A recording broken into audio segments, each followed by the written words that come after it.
Jeudi 20 novembre 2025, la librairie Ombre Blanche accueillait le romancier, novelliste et dramaturge Laurent Godet, auteur chez Actes Sud d'une œuvre protéiforme dont les romans La mort du roi de Sangor, Le soleil d'Escorta, prix Goncourt en 2004, Pour seul cortège, ou encore Terrasse ou notre long baiser si longtemps retardé.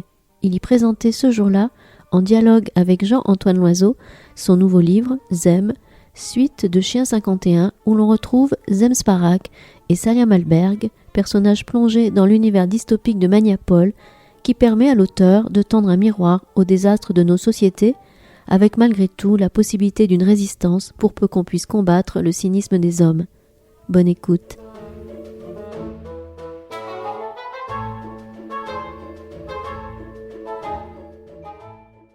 Le silence se fait, c'est impressionnant. Bonsoir à toutes et à tous, bienvenue, on est très heureux d'accueillir Laurent Godet ce soir à la librairie Ombre Blanche. Bonsoir. Voilà, donc qui va évoquer ce soir Zem, son tout nouveau roman sorti chez Actes Sud. Quelques mots sur vous, Laurent Godet. Vous avez eu le prix Goncourt en 2004 pour Le soleil d'Escorta. Il y avait eu le Goncourt des lycéens pour La mort du roi de Sangor. C'était quelle année ça? C'était 2002. 2002, c'était avant. Une autre vie, presque. Goncourt des lycéens et Goncourt ensuite. Ce qui me frappe chez vous, c'est votre œuvre, la richesse de votre œuvre, la diversité, surtout à la fois romancier, mais aussi vous écrivez poésie, théâtre, récit. Et là, vous nous proposez aujourd'hui, donc avec Zem, la suite de Chien 51, qui est un roman qui a été sorti il y a 3 ans, je crois, voilà, qui depuis a fait l'objet d'une adaptation cinématographique réalisée par Cédric Jiménez, avec Adèle Exarchopoulos et Gilles Lelouch. Voilà. Et aujourd'hui, donc, c'est la suite, Zem, chez Actes Sud, qui sort. Je me souviens très bien, on s'était vu il y a 3 ans dans le cadre du Marathon des Monts. Nous étions à Montauban, à la médiathèque de Montauban, et je vous avais posé la question, parce qu'à la fin de Chien 51, on pouvait peut-être se dire qu'il y aurait une suite, et vous m'aviez répondu, on verra peut-être. Enfin, vous étiez resté assez discret, évasif. Voilà, et ça a été pour vous évident, Laurent Godet, de nous faire retrouver les 2 personnages principaux, Zem Sparak et Salia Malberg, donc qui sont des deux policiers qui mènent une enquête dans Chien 51 et qui vont mener à nouveau une enquête dans Zem.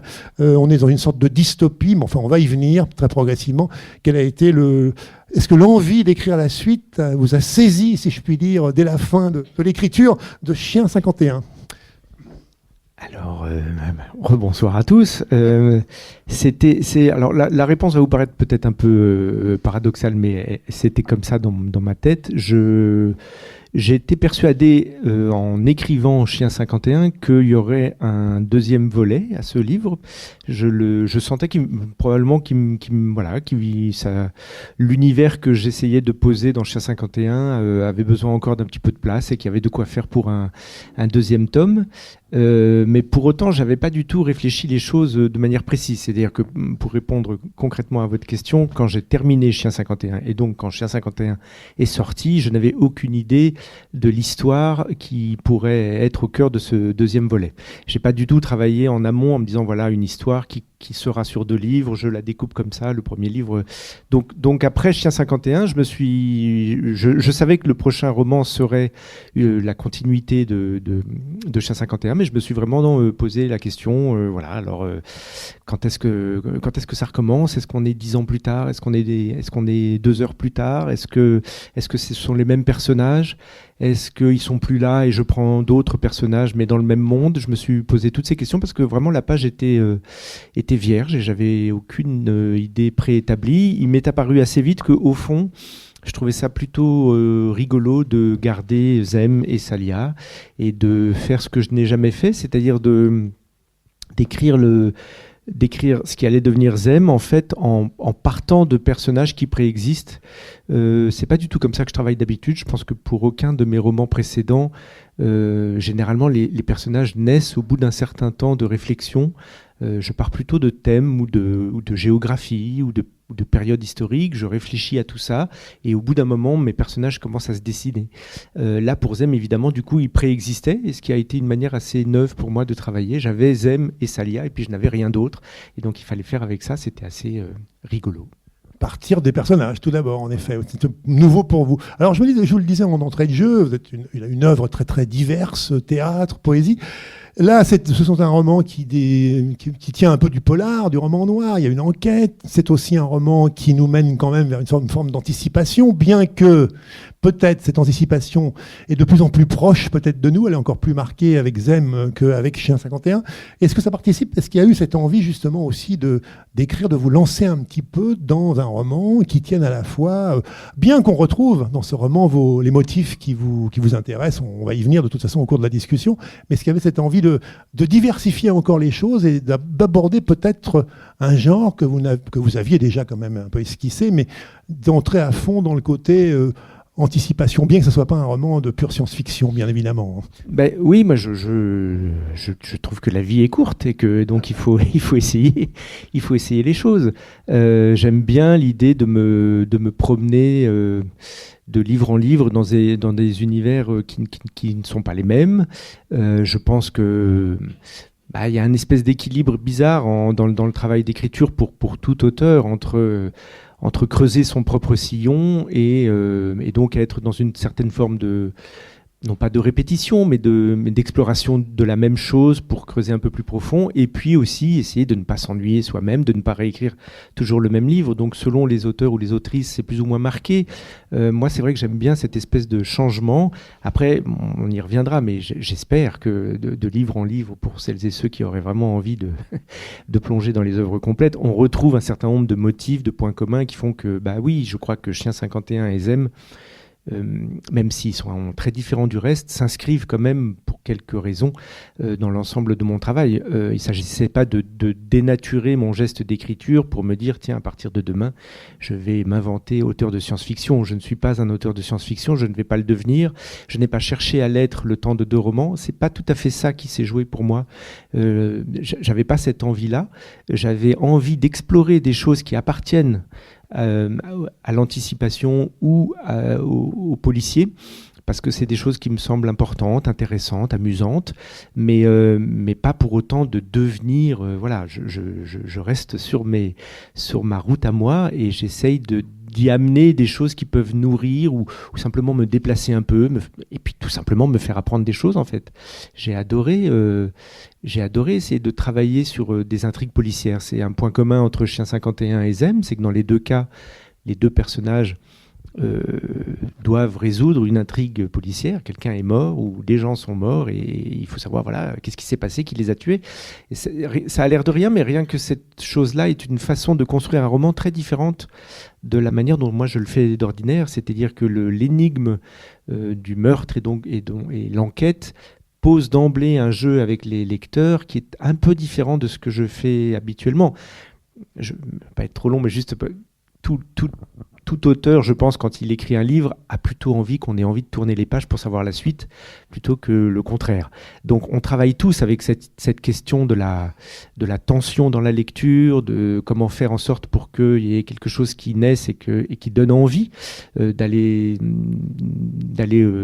suivre l'intrigue et d'aller jusqu'au bout du livre. Ça, c'est un point commun à tous mes livres, à tous les livres de tous les auteurs qui sont sur les tables d'Ombre Blanche. Ce qui est un petit peu différent avec l'intrigue policière, c'est que il y a une espèce de strate supplémentaire dans le millefeuille. C'est qu'il ne s'agit pas simplement de donner envie au lecteur de tourner la page et d'en savoir un peu plus. Il y a aussi cette espèce de jeu un peu de le piéger, en fait. Là, je ne parle pas que de mes livres, parce que je ne sais pas si j'y suis parvenu, mais vous voyez bien ce dont je parle. Quand on est devant un film policier, une série policière ou un livre policier, il y a toujours un moment où on se fait avoir. Et le plaisir, il est là aussi, de dire « Ah, je pensais que c'était ça, et en fait, ça va vers ça. » Donc en fait, on construit la narration comme ça. C'est à quel moment on fait une petite ellipse, parce que comme ça peut induire un malentendu. Tout ce dosage de dire qu'est-ce que je révèle comme information et qu'est-ce que je diffère, où est-ce que je vais un peu vite et puis quand est-ce que je ralentis. Avec cette idée de piège, le mot piège est un peu négatif, mais de jeu comme ça, oui, d'essayer de perdre le lecteur, ça c'est vraiment propre aux policiers, et j'ai trouvé ça très marrant, et je sors de l'expérience de Chien 51 et Zem encore plus admiratif pour les grands maîtres du suspense et parce que c'est pas si facile que ça. Et c'est un vrai don. C'est quand même impressionnant parce qu'on le prend, on le lâche pas, on est totalement embarqué. Il y a des retournements de situation, il y a on se fait vraiment avoir à plusieurs reprises, si je puis dire. Donc, on sent que là, chez vous, il y a maintenant une maîtrise, j'ai envie de dire, à la fois dans Chien. Est-ce que ça vous donne envie non pas forcément de devenir un auteur de romans policiers, de romans noirs, mais d'en écrire d'autres peut-être, dont en tout cas le fond serait plus celui d'une enquête. Le roman noir peut prendre en plus des formes très différentes, on voit la diversité. Alors pas dans l'immédiat, je pense que le prochain roman ne sera plus ni une dystopie ni un roman policier. J'ai d'autres envies aussi, j'ai envie de revenir un petit peu à mes terres. Je ne sais pas encore très bien de quoi ce sera, mais il y aura sûrement un petit peu de Méditerranée dans le coin. Et j'ai toujours de la Méditerranée. J'ai l'impression qu'il faut que j'y revienne. Non, mais c'est une envie, j'ai assez envie de ça aussi. Ça fait, vous l'avez dit, 3 ans, donc 4 ans que je travaille sur ces dystopies. J'ai envie de retrouver un petit peu aussi... mes terres d'inspiration naturelle, on va dire. Mais en revanche, je ne sais pas du tout de quoi seront faits les livres de demain, mais il n'est pas impossible qu'ils utilisent cette question-là de l'intrigue, du suspense ou du piège avec le lecteur, y compris s'il n'y a pas de mort et s'il n'y a pas d'enquête à résoudre. Enfin, vous voyez ce que je veux dire. On peut aussi, du coup, exporter cette intrigue, ce principe-là pour le mettre à l'ouvrage dans un livre qui ne porte pas forcément quelque chose de strictement policier.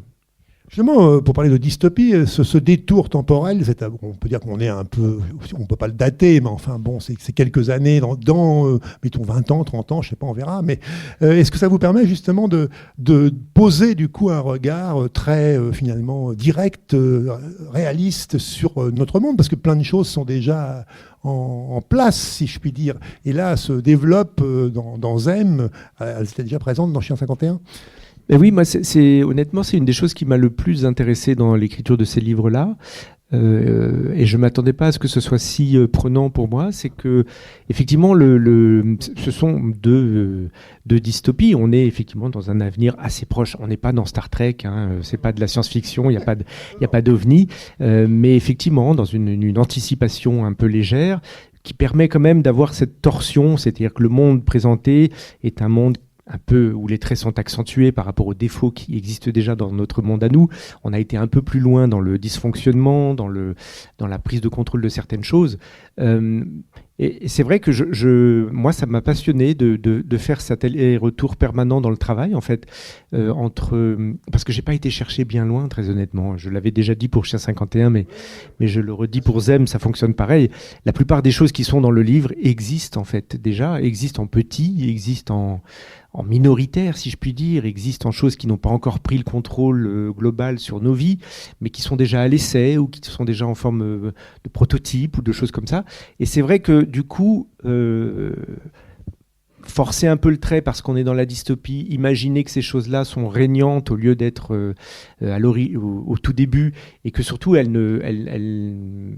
ont gagné d'une certaine manière, c'est-à-dire qu'il n'y a plus d'opposition, c'est comme ça que ça marche dans ce monde-là. En fait, moi, il me semble que ça m'a fait passer 3 années où j'ai pas cessé d'interroger le monde d'aujourd'hui, beaucoup plus que je ne le pensais en fait, c'est-à-dire que c'était une vraie réflexion en permanence sur imaginer demain, c'est sans cesse se poser la question de mais est-ce qu'on y est déjà, est-ce qu'on y va, pourquoi ça existe, si c'est pas amené à grossir et à devenir totalement régnant. Enfin, et donc en fait, oui, je crois que toute dystopie, bien au-delà de mon cas personnel, est une interrogation sur aujourd'hui. Je pense que quand Orwell écrit 1984, il a envie d'alerter ses concitoyens, il a envie d'interroger le monde dans lequel il vit. Alors il le fait par le biais et par le détour de l'avenir, mais au fond c'est sans cesse un geste politique. Et moi c'est ce qui m'a le plus plu, c'est que ça permettait de parler de politique sans parler du contexte actuel. C'est-à-dire que moi j'aurais beaucoup de mal honnêtement à faire un roman politique parce que j'ai pas envie de citer les noms des hommes ou des femmes politiques qui sont les nôtres, et j'ai pas envie de me poser des problèmes vraiment hyper précis sur notre actualité. Par contre, aborder le politique à travers ce prisme-là, qui est en fait l'interrogation sur demain, c'est quoi le monde de demain, de quel monde on a envie, ça, je le fais très volontiers, parce que c'est des questions qui m'intéressent en tant que citoyen, et je trouve que la dystopie de ce point de vue-là est extrêmement agréable, si je puis dire. On se retrouve à Maniapol, à nouveau, la ville, en effet, Zem Sparak, donc, qui était un ancien flic qui avait été déclassé de la zone 3. Donc il avait un matricule 51, d'où le nom Chien 51. J'aurais une question là-dessus, parce que le fait que ça s'appelle Zem est peut-être une manière de revenir peut-être au cœur finalement de sa personnalité, de ce qu'il est et de sa réalité, j'ai envie de dire. Et donc il assure désormais la sécurité rapprochée d'un certain Barsok, qui est un homme qui a promis d'abolir les différences classes, les différences de classe, et de en quelque sorte réunifier la ville. Vous l'avez très bien dit, Laurent Godet, il y a en effet dans ce livre des thèmes, des motifs, la solitude, notamment la violence qui va revenir, les quartiers qui divisent la population en fonction de sa richesse, cette notion d'hypermodernité, l'intelligence artificielle qui est en effet très présente, là, notamment à travers la petite voix qui parle à l'oreille de Salia Malberg, qu'elle appelle Motus, qu'elle a surnommé Motus. Il y a beaucoup d'humour aussi au passage, je le signale, parce que ce n'est pas que noir, il faut bien insister. Et également des dômes climatiques aussi qui sont censés protéger certains, mais pas tous, des catastrophes naturelles qui ont tendance à se multiplier. L'importance de l'eau, qui devient la denrée peut-être la plus rare et la plus précieuse aussi. Il y a des scènes assez marquantes à propos de l'eau. Tout ça finalement. Voilà, donc c'est vrai que c'est... Comment avez-vous construit tout ça? Parce que c'est vrai que là, pour en revenir à ça, il y a... Et à travers le personnage de Zem, qui pour le coup, je disais, ça s'appelle Zem, c'est peut-être pas un hasard, puisqu'on va vraiment le suivre au plus près, j'ai envie de dire, bien que Salia Malberg soit aussi éminemment importante. Il n'y a pas que Zem dans ce livre, hein, j'insiste, parce qu'ils vont se retrouver à un moment donné, voilà. Alors, pour ce qui concerne les titres, effectivement, j'avais assez envie que ça fonctionne en diptyque et que autant, en fait, il s'agit du même personnage dans les deux titres. On parle bien de Zem Sparak. Dans Chien 51, il est nommé par son matricule, le matricule que lui a donné cette nouvelle vie, cette nouvelle ville, Maniapol, dans laquelle il vit depuis 30 ans quand commence Chien 51.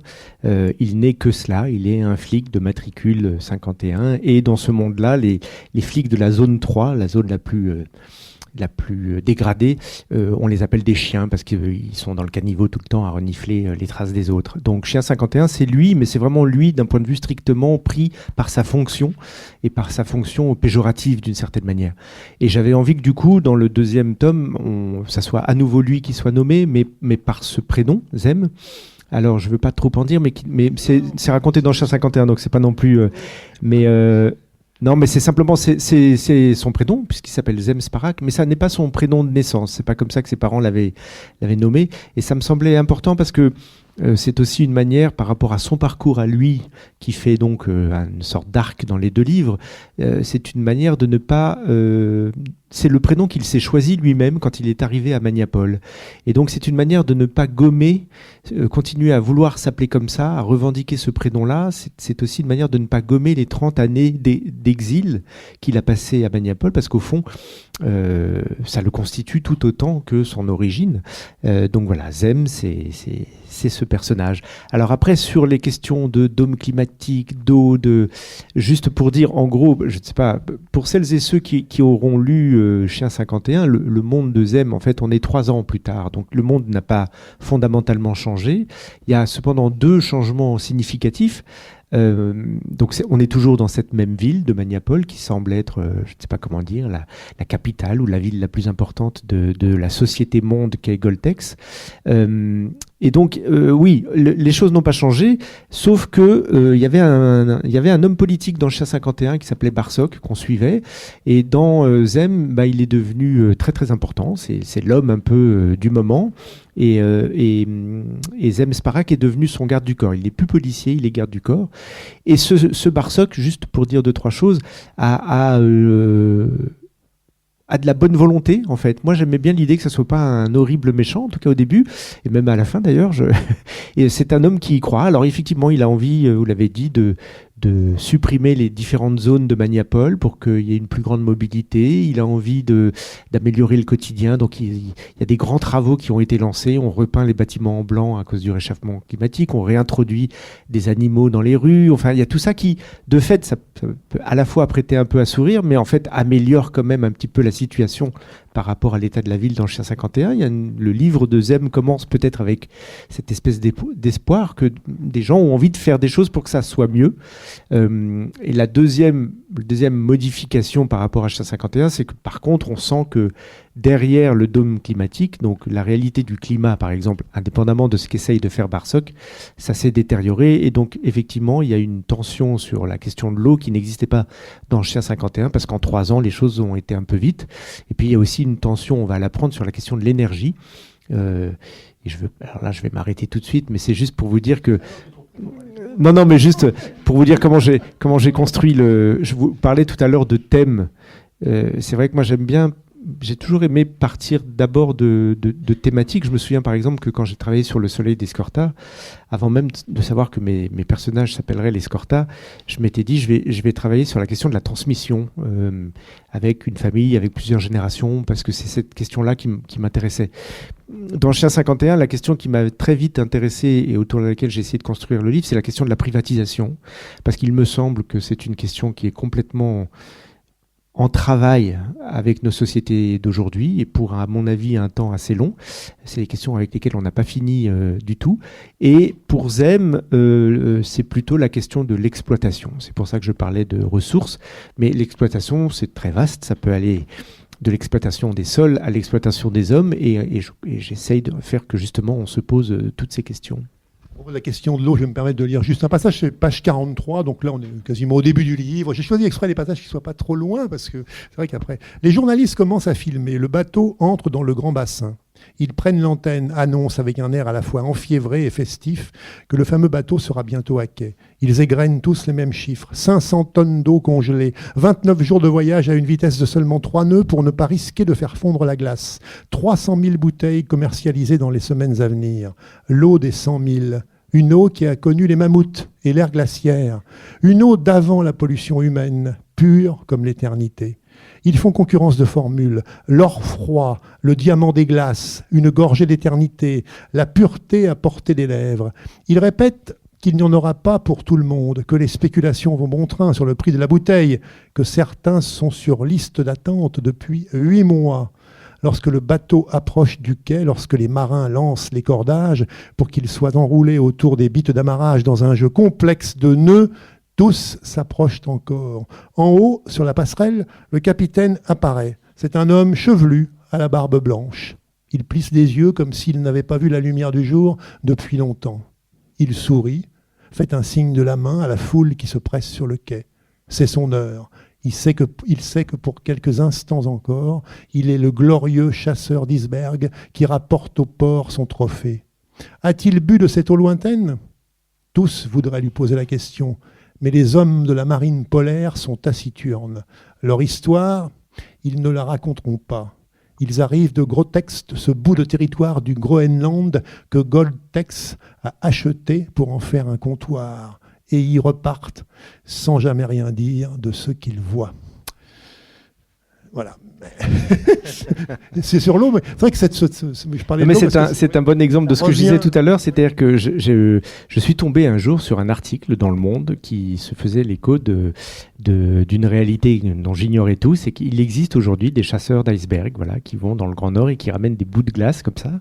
Alors ils le font pas du tout pour les raisons que moi j'évoque c'est là où après, c'est ce que je vous disais tout à l'heure, je prends des éléments qui existent dans le réel et puis après moi je les tords, je les adapte à ma fiction. Dans ce monde-là, effectivement, ces grands blocs de glace vont être réchauffés, débités en bouteilles. Les bouteilles vont se vendre à prix d'or dans les bars branchés de la ville et puis sûrement un marché noir et avec liste d'attente. Juste pour préciser, c'est pas un monde apocalyptique dans lequel il y a plus d'eau, hein. On n'en est pas là. C'est pas un monde dans lequel il y aurait des personnages qui seraient en train de mourir de soif et d'autres qui... Là, c'est vraiment plutôt quelque chose de l'ordre pour souligner les différences sociales. C'est-à-dire que ces bouteilles-là, c'est la chiquitude absolue d'avoir une bouteille du Grand en or, ça va coûter des fortunes, et ça commence quand même à montrer que la question de l'eau est une vraie question, que donc il y a ceux qui peuvent se permettre de s'offrir ça comme un cadeau un peu chic, de boire de l'eau des mammouths, effectivement, et puis les autres qu'on croise un peu plus tard dans le livre et qui ont des problèmes parce que les canalisations sont de plus en plus détériorées et qu'il y a des coupures d'eau fréquentes, etc. Donc c'est plus pour montrer un dérèglement social qu'une sorte d'apocalypse validée et qui créerait tout de suite une question de vie. Il n'y a pas de question de vie ou de mort sur l'eau dans Zem. Il y a simplement cette espèce de réalité qui commence à devenir un vrai sujet de société, en fait. Je parlais de l'intelligence artificielle parce qu'elle elle se développe de plus en plus, on va dire. Et là, c'est vrai qu'à travers notamment cette voix qui parle, ton assistant numérique, on pourrait dire, qui parle à l'oreille de Salia, qu'elle a surnommé Motus, elle prend, envie de dire, elle est assez finalement présente dans ce livre. J'avais complètement raté dans Chien 51. Je ne sais pas pourquoi. Il n'y a pas d'intelligence artificielle dans Chien 51, ce qui est quand même pour quelqu'un qui écrit un livre d'anticipation. C'est vraiment le gars n'a rien compris au monde qui se pointe devant nous. Je suis le genre de dire non, n'investissez pas dans l'intelligence artificielle, ça ne marchera pas, vous savez. Donc c'est vrai que quelqu'un m'avait fait la réflexion assez tôt après la sortie du livre en me disant c'est drôle, vous n'avez pas beaucoup axé votre livre sur les moyens de communication, sur l'intelligence artificielle, mais même la téléphonie, on ne se rend pas bien compte avec quoi. Et j'étais resté un peu bête en disant bah oui c'est vrai ils ont toujours des téléphones portables déjà ils ont des téléphones portables, j'ai pas fait des téléphones à fil, mais c'est un angle mort de Chien 51. Donc je m'étais dit pour Zem quand même il faut rectifier un petit peu le coup, mettons un tout petit peu d'intelligence artificielle sinon je suis vraiment lourdeau. Et donc il y a mais honnêtement, j'assume aussi le fait que même avec cette petite retouche, ça n'est pas du tout central dans les deux livres. C'est pas la question qui m'intéresse. Non pas que je ne pense pas qu'elle fera totalement partie du monde de demain, ça j'en suis absolument persuadé, comme vous tous. Mais simplement, moi, c'est pas ce que j'avais envie d'explorer là, dans ce récit-là. Donc j'assume le fait que ça n'est pas ni Chien 51 ni Zem ne doivent être lus comme une boule de cristal, mais c'est simplement une envie d'explorer des thèmes qui, moi, à ce moment-là, me semblent importants et puis énigmatiques et sur lesquels j'ai envie de me poser aussi des questions. Et c'est vrai que l'intelligence artificielle n'en faisait pas partie. Alors j'ai juste effectivement rectifié cette chose-là. Je me suis dit quand même, les policiers de demain, dans 30 ans, ils seront effectivement assistés par une intelligence artificielle qui permet de faire avancer voilà, donc, les recherches. Quand vous tombez sur quelqu'un, vous savez immédiatement s'il a payé ses factures, s'il est à jour de ceci, cela, est-ce qu'il prend des médicaments parce qu'il y a une analyse de sa pupille, comment il s'appelle et quel est son état civil, etc., etc. Donc Salia est équipée ce qu'on appelle dans ce monde un gulper, un ramasseur de données, et elle a en permanence dans l'oreille les informations. Il suffit qu'elle regarde quelque chose pour qu'on lui dise, ben voilà. Simplement, c'est vrai que, alors, plutôt que de partir sur l'idée d'un monde où l'intelligence artificielle serait renforcerait le côté absolument noir et terrible, etc. Je me suis dit, ça serait assez marrant de prendre le contre-pied de ça. Donc en fait, elle a une relation avec son gulper qui est assez rigolote, dont je ne vais pas dire grand-chose pour ne pas vous divulgacher. Mais voilà, j'aimais bien l'idée de poser la question de la loyauté vis-à-vis d'une machine. Et en fait, son gulper est loyal. Voilà. Et puis voilà, le dialogue avec lui, elle est vraiment en étroite symbiose, si je puis dire. Alors c'est vrai qu'il y avait aussi le travail de se faire retrouver, d'organiser les retrouvailles de justement Salia et donc et Zem. Est-ce que ça, vous aviez une idée dès le départ du roman, comment vous alliez procéder parce que là, sans en dire plus, on peut dire simplement qu'à un moment donné, en effet, sur le port, on va découvrir des cadavres à bord d'un, voilà, on n'en dit pas plus pour le moment. Et ensuite, il y a bien un moment où vous, en tant qu'avancier, il faut organiser leur retrouvailles. Comment est-ce qu'ils se retrouvent? Peut-être que vous pourriez nous lire, c'est un passage, oui, mais voir comment ça fonctionne. En fait. Je vais vous lire un petit passage où ils se retrouvent. Juste pour vous dire avant, on comprend très vite qu'effectivement, 3 années se sont passées depuis la fin de Chien 51 et que pendant ces 3 années, ils ne se sont pas vus parce que Zem en veut beaucoup à Salia, pour une raison que je vous laisse découvrir. Donc, il n'y a eu aucun contact. Et c'est le début de Zem les amène les force à enquêter à nouveau ensemble. Lui en tant que garde du corps de l'homme politique en vue du moment et elle en tant que policière. Et donc, effectivement, ils sont amenés à se retrouver alors qu'ils n'avaient pas ni prévu ni envie de le faire, en tout cas pour lui. Et c'est vrai que Moi, j'aimais bien cette idée qu'il y ait... En fait, je vais vous dire, je me suis évidemment posé la question de la durée. Combien de temps s'est écoulé avant le démarrage de ZEM? Et c'est vrai que c'était assez pratique de laisser une petite période de sécurité. 3 ans, c'est pas mal. Ça permet d'imaginer qu'il a pu se passer plein de choses qu'on pourra raconter de temps en temps si on a envie, et puis sinon on dit rien. 2 jours, c'est un peu court. Vous voyez, en 2 jours, ils peuvent pas avoir fait 36 000 trucs. 3 ans, je me dis, bon, si jamais un jour, en cours d'écriture dans le livre, je me dis qu'il faut que je raconte que lui, il est parti très loin ou qu'il a fait des tas d'autres choses, je pourrais toujours le caser. Donc c'était une durée choisie aussi pour laisser un petit peu comme une sorte de tiroir où effectivement qui me permet moi d'avoir plus de liberté en tant qu'auteur et d'aller inventer des choses qui ont pris un peu de temps. Alors l'extrait que je vais vous lire effectivement se situe à la page 80 et quelques, mais en fait tout ce qu'on sait c'est qu'il y a eu au moment de l'arrivée du chasseur d'iceberg, un container s'est ouvert. On a vu dedans 5 cadavres et ça va être le point de départ de l'enquête qui structure ce 2e livre. Qui sont ces gens? Pourquoi sont-ils là? Qui les a tués? Comment sont-ils morts? Etc. etc. Et c'est cette enquête qui réunit Zem et Salia à nouveau.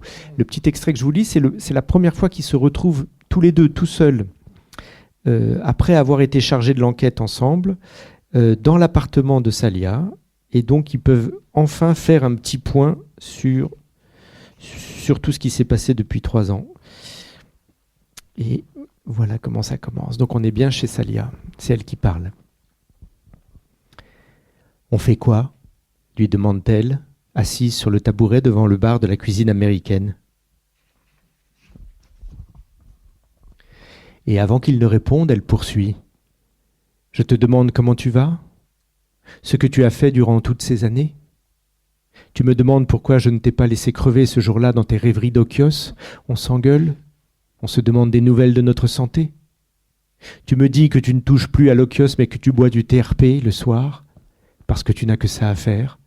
Parce que ça a le goût parfait de ta solitude et que ça te plaît?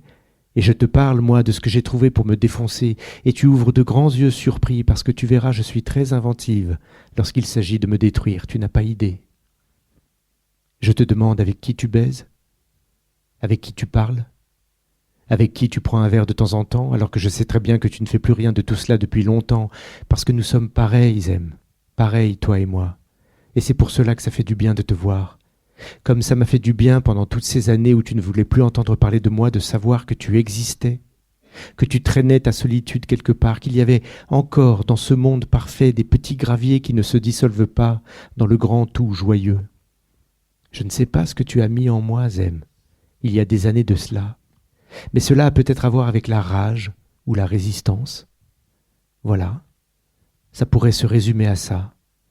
Toi et moi, on ne veut pas. C'est ça qui nous unit. Je ne sais pas d'où ça vient, mais je sais que c'est là, et que le monde s'éloigne toujours plus. Alors, je peux faire tout cela, te poser ces questions et écouter tes réponses. Et peut-être même passerons-nous une belle soirée, comme 2 vieux amis. Mais au moment de se quitter, on ne pourra pas esquiver une certaine gêne. Et on saura tous les deux pourquoi. C'est la gêne de ceux qui savent qu'il n'y aura pas de 2e soirée, parce qu'on se sera tout dit, et parce que ce n'est pas vrai qu'on est de bons amis. On a juste besoin d'être côte à côte. On a besoin du regard de l'autre. Mais on ne pourra pas se voir 1 fois par semaine dans un café à la mode de grande lune. Ce n'est pas nous, ça. Alors dis-moi, on fait quoi? Je peux te poser toutes ces questions, ou alors on peut laisser tout ça et parler simplement de l'enquête. Et lorsqu'elle se tait enfin, Zem la regarde avec émotion. Il pourrait la serrer dans ses bras pour avoir dit tout cela. Il ne s'était jamais formulé les choses ainsi, mais tout ce qu'elle a dit est vrai, tout ce qu'elle a dit semblait sortir de lui, de son propre esprit. Alors il lui sourit et dit d'une voix simple, reconnaissante presque, « L'enquête ». Alors, le chapitre dans lequel vous venez de lire ce texte, Laurent Godet, s'appelle Pop Drone. Pop Drone. Et c'est vrai que c'est ces drones un peu, aussi une espèce de petits drones là, qui vont véhiculer des promotions, de choses, d'informations. Qu'est-ce qui vous a donné l'idée de ces Pop Drones qui sont des mini, si je puis dire, des mini drones qui se multiplient et qui vont balancer des informations un peu assez exagérées, enfin pour c'était l'idée que oui, voilà, c'est l'idée. Donc dans ce monde comme dans celui de Chien 51, de ce point de vue-là, ça n'a pas changé. Donc il y a des grandes sociétés mondiales. Goltex en est une, mais on sait qu'il y en a d'autres. Il y en a une qui s'appelle Moloch First, il y en a une qui s'appelle Global World, ou je ne sais plus comment je l'ai appelé, Safe Global, je ne sais plus. Et elles se font évidemment concurrence. Donc elles essayent de se racheter les pays les uns les autres. C'est un monde extrêmement concurrentiel. Et donc oui, j'ai imaginé que comme moyen de se déstabiliser, parfois il y avait des campagnes de propagande. Et vous savez, c'est simplement le remixage nouveau avec des éléments technologiques de choses qui existent depuis très longtemps. Les avions qui laissent des petits papiers pendant les guerres pour dire attention, on vous ment, ou ne vous laissez pas par votre... voilà, bon là c'est la version moderne, donc c'est effectivement des lâchers de drones qui s'ouvrent et qui diffusent des messages de propagande. Probablement envoyé par Moloch First, la société concurrente, parce que je rappelle juste que dans ce monde-là, donc dans le monde de Goltex, comme Goltex a racheté la Grèce, mais pas uniquement, parce qu'il y a eu d'autres pays aussi, on l'apprend dans Chien 51, il n'y a plus de citoyens, enfin je veux dire, les Grecs ne sont plus Grecs, les Grecs deviennent des salariés de Goltex, et j'ai donc inventé ce petit mot valise de salarié, citoyen salarié, c'est-à-dire que ça marche comme une grande entreprise, on appartient à son entreprise, on en fait partie, et voilà. Mais il y a d'autres entreprises qui ont elles-mêmes d'autres salariés, et donc tout ça se tire la bourre joyeusement. Alors, il y avait pour parler un peu de Salia Malberg, qui en effet dans le Chien 51 était soumis à bastonnade, il y a ce rapport à la violence. Là, elle est suivie, si je ne m'abuse, par une sorte de psy, enfin qui lui dit qui lui prodigue des conseils. Il faudrait apaiser ces tensions et autres. Et en même temps, elle a ce besoin de se confronter à une forme toujours de violence. Alors, elle va dans un club pour voir des images un peu de violence, et voilà. Et sans en dire plus, est-ce que c'est pas pour elle une forme de résistance quand même? Je me suis demandé si par rapport entre guillemets au conseil du psy qui lui dit il faudrait maintenant que vous ayez une vie un peu plus, on va dire, je ne sais pas si on dit rangée, mais enfin bon.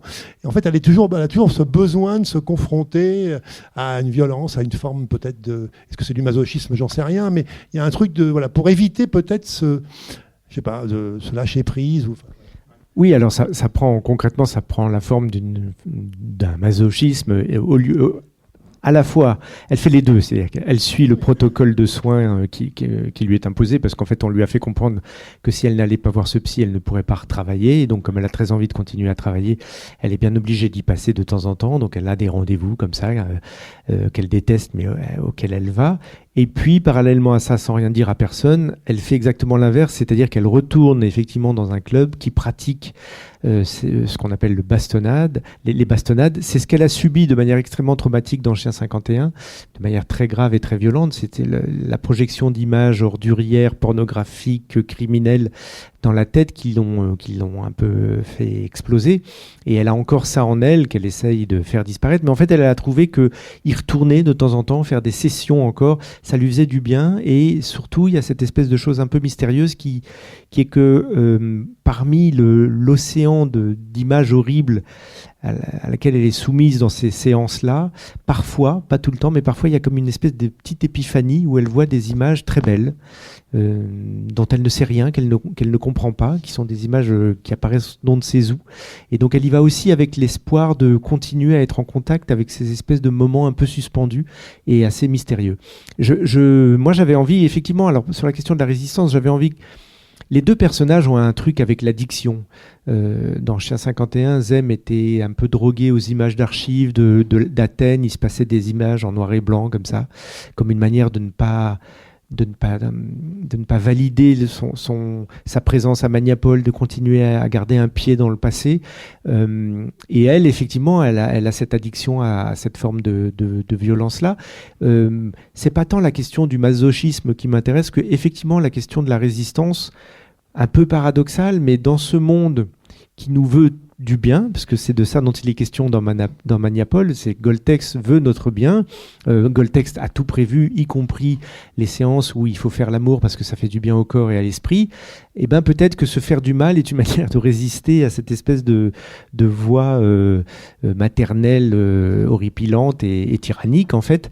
Donc oui, au fond, s'endommager soi-même, c'est peut-être une manière de, comme elle disait dans l'extrait que je vous ai lu, de dire non. Elle dit non, c'est sa manière à elle de dire non. Alors ça l'abîme et c'est pas idéal, mais c'est quand même quelque chose qu'ils partagent tous les deux. Ils sont un peu ils ont des failles en fait, et moi c'est ça qui m'intéresse aussi, c'est que ces deux personnages qui sont un peu cassés, et c'est sûrement ce point commun qui les a réunis, qui les rassemble, qui fait qu'ils aiment bien, comme elle dit, être côte à côte. Ils sont pas amis, ils sont pas amants, ils partagent des failles, et ils partagent certainement une espèce de résistance un peu sourde, qui n'est même pas formulée, qui n'est pas politique, qui n'est pas militante, qui est simplement qu'ils n'aiment pas ce qui les entoure. Et ça, ils l'ont en commun, oui. Ils ont du mal à supporter le mensonge. Et puis, ils sont unis par... Qui rend triste. Oui, et puis il y a aussi quelque chose de très positif, quand même, parce que moi, c'est une chose que j'aime bien.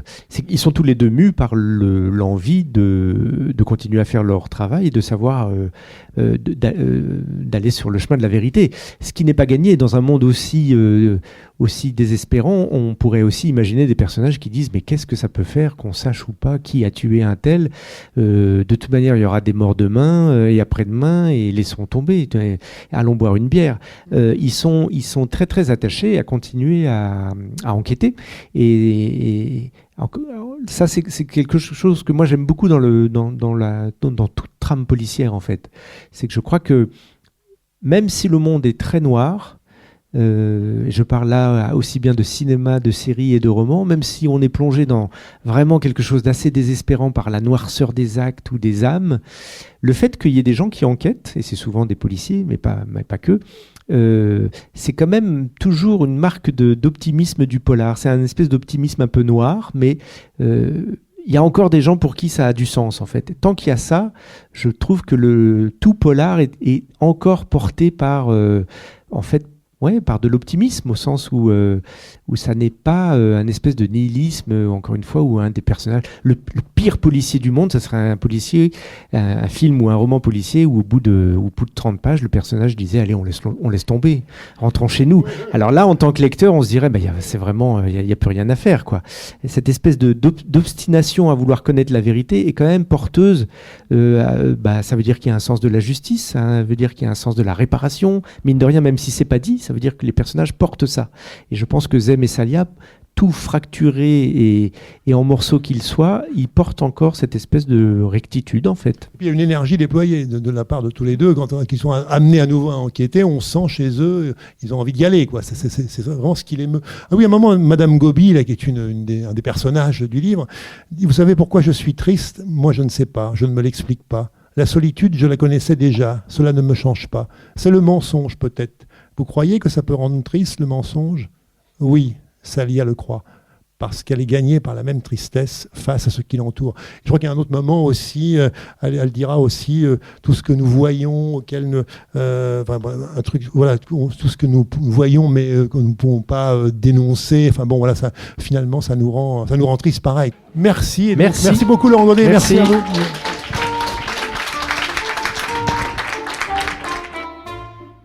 Il s'agissait de Laurent Godet, auteur de Zem, paru aux éditions Actes Sud, lors d'une rencontre enregistrée à la librairie Ombre Blanche à Toulouse, jeudi 20 novembre 2025, réalisée et mise en onde par Radio Radio, en partenariat avec Radio Radio Plus et Radio Terre.